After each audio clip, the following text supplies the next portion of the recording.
अस्सलाम वालेकुम वीवर्स आज की इस वीडियो में हम बैंक की इब्तदा और तारीख़ के बारे में बात करेंगे। ये बयान करने से पहले कि बैंक की इब्तदा कब, कैसे और कहाँ से हुई, पहले ये मुनासिब होगा कि लफ्ज़ बैंक के माखज़ और लफ्ज़ी मायनी बयान किए जाएँ।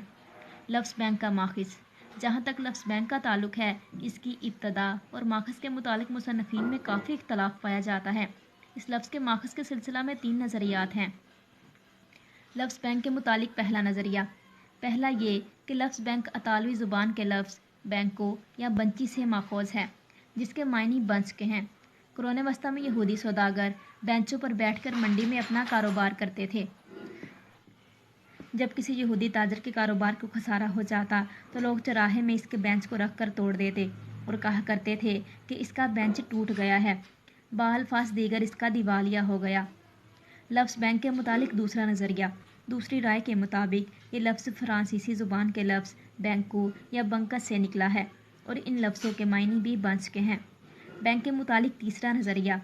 तीसरे नज़रिए के मुताबिक मुसन्निफ़ीन की राय में बैंक जर्मन ज़ुबान के लफ्ज़ बैक से मखूज़ है, जिसके मायनी डेरिया मुश्तरका सरमाए के हैं। दरअसल कुरान वस्ता के यहूदी सौदागर बेंचों पर बैठकर करेंसी के ढेर लगाकर अपना कारोबार करते थे। जब जर्मन इटली पर काबिज हुए तो लफ्ज़ बैक को इतालवी ज़ुबान में बैंको या बंसी बना लिया गया और बिलाखिर अंग्रेज़ी ज़ुबान में यह लफ्ज़ बैंक के नाम से मशहूर हुआ।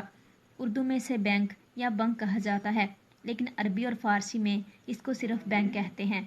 अब बात करेंगे बैंक की इब्तदा और तरक्की और तका के बारे में। ज़माना कदीम में ज़र की हिफाजत। बैंक की इब्तदा के बारे में पूरे यकीन और वसूख से कुछ कहना मुश्किल है। आज के तरक्की याफ्ता और मतमदन दौर में बैंक जो काम सर अंजाम दे रहे हैं, सच तो ये है कि इंसानी तहजीब के आगाज़ से ये तमाम काम किसी न किसी अंदाज से अंजाम पा रहे हैं। बैंक के इर्तिका और तरक्की में जिन अवामल ने अहम किरदार अदा किया है, इनमें मंदरजा ज़ैल काबिल ज़िक्र हैं सौदागर, साहूकार और सोनार। चूँकि ज़माना कदीम में मुनज़्ज़म और ताकतवर हुकूमतों की अदम मौजूदगी की बना पर डाकुओं और राहज़नों का ज़ोर था और लोगों की जानो माल महफूज न थी, बाज़ औक़ात रुपया पैसा का पास होना मुहलिक साबित होता था। इस दौर में यहाँ तो लोग अपनी कुल आमदनी अपनी ज़रूरियात पर सर्फ कर देते या पसे अंदाज की हुई रकम ज़मीन में दफन कर देते थे। ज़रूरत के वक्त ये मदफून ज़खायर ज़मीन से निकाल लिए जाते थे। एहसास हिफाजत की ज़रूरत ने इंसान को नए नए तरीके सोचने पर आमादा किया और वो अपने में से किसी ऐसे फ़र्द के पास जो इनके यहाँ मतमूल, काबिल एहतराम और दयानतदार होता, अपनी जमा शुदा रकम बतौर इमानत रखने लगे। सौदागर, साहूकार और सोनार। बतौर बैंकार, सौदागर ये माली एतबार और ईमानदारी के लिहाज से काबिल एतमाद समझे जाते थे। इन्होंने मुल्की और गैर मुल्की तिजारत में बड़ा अहम किरदार अदा किया है।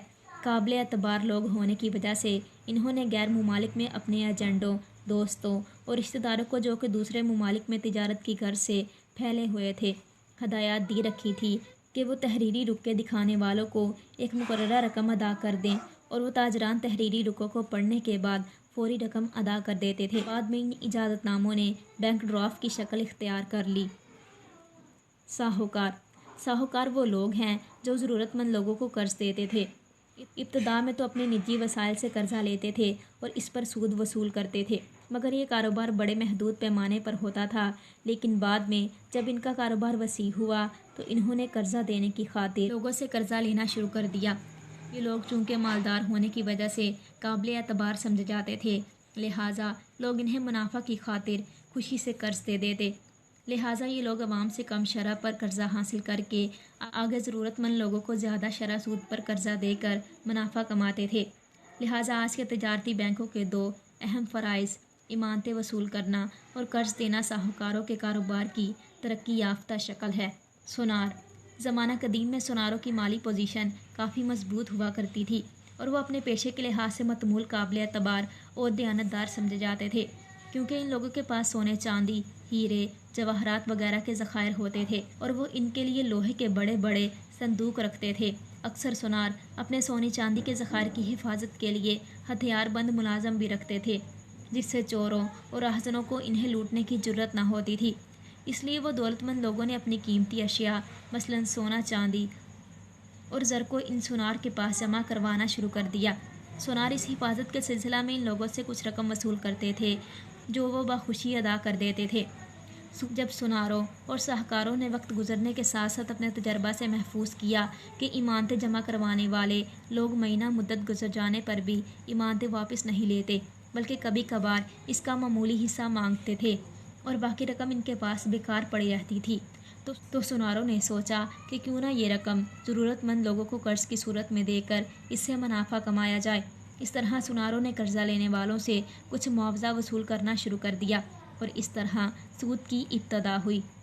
سناروں نے زیادہ سے زیادہ امانتیں وصول کرنے کی غرض سے لوگوں سے امانتوں کی حفاظت بلا معاوضہ قبول کرنا شروع کر دی، اور جب سناروں میں مقابلہ اور سخت ہو گیا تو پھر سناروں نے امانتیں جمع کروانے والوں کو بھی کچھ معاوضہ دینا شروع کر دیا تاکہ لوگ اس معاوضے کے لالچ میں زیادہ سے زیادہ امانتیں ان کے پاس جمع کروائیں، اور اسی طرح سنار، ساہوکار اور تاجر بینکاری کے دو اہم فرائض سر انجام دینے لگے: امانتیں وصول کرنا، قرض جاری کرنا۔